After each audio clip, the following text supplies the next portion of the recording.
I'm Marion Bryant and I'm the Chief Executive of the Chilterns MS Centre. I had a diagnosis of MS myself 26 years ago, and I know exactly how that feels and what it means to people. And one of the wonderful things is the total dedication of the staff. It really is quite a magical place and a wonderful centre of excellence.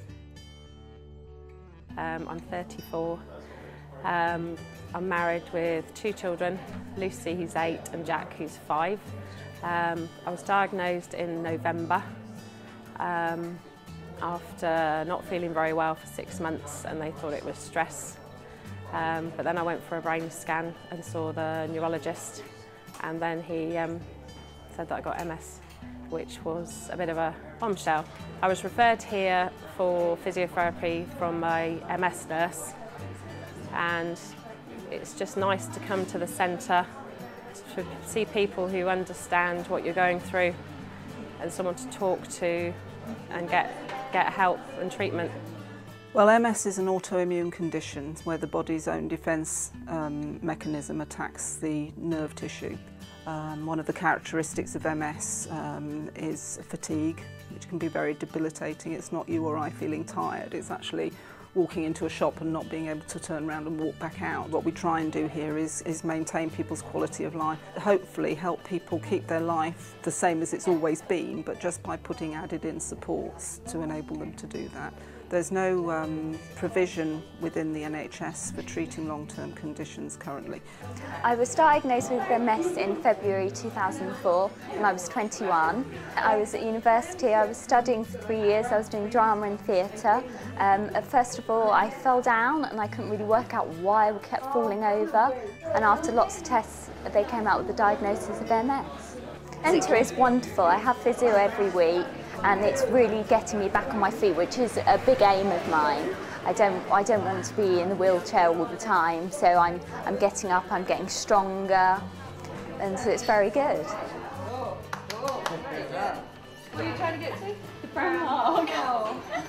I was trying to get to my mark. We only had physiotherapy on 2 days a week when I first started, and it's grown and grown, and now we've outgrown the building well and truly now. So we provide a very, very professional service, but we do it in quite an informal manner. It started as a self-help centre. That's how it felt. You know, we were joining in with the patients to provide this service. You know, it's got a very positive feel when you walk through the door. I think most people who come here comment on that. So it's just a lovely place to work. This place improved my mobility, got me back into a position where I could work again, got me back into a position where I could drive again. We tried to design a therapy for individual patients to try and meet their needs. For example, some people would be assisted by the oxygen chamber. You don't want a mask as well, Stan, do you? Well, I'm going to put it on somebody, I don't know. Yeah, that's fine.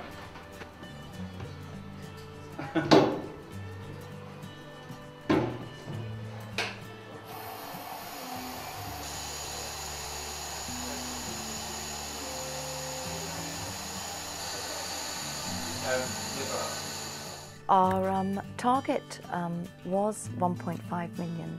We've actually achieved a considerable amount of that, but we've approximately got another 500,000 to raise. We've been very lucky that we've been able to achieve this new building, but there's going to be an awful amount of additional work that's going to have to be done, and we do need a lot of additional income. Our fundraising capacity, we are going to be heavily reliant on that.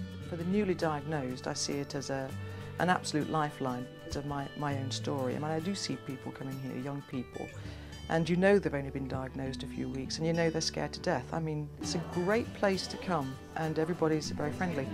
Going forward, we are of course going to need more money.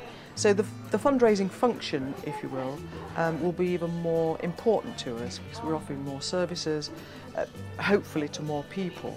And in order for that to happen, we have to raise funds, and we have to raise them in our location. We're not going to be given funds by people in Scotland. We've got to raise it in our own community. We still need additional funding to ensure that we are able to treat more people with MS within the Chilterns.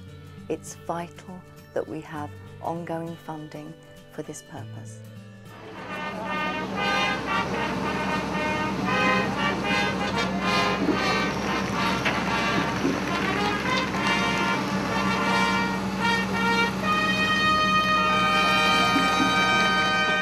Well, hello.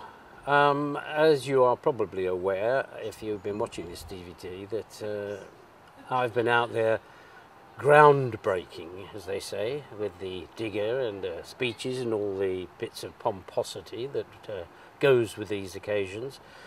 But it is quite important that we go through a bit of this sort of process, because we have to reach people and make them aware that MS is is not one of those high-profile illnesses, and it's not high-profile charity. Unfortunately, it doesn't have the publicity that it deserves. So I'm just making sure that if you've got a few quid, and if you've got your hand in your pocket or somebody else's pocket, if it comes to that, but you could help support this new centre, which is going to be absolutely fantastic for the people who have MS.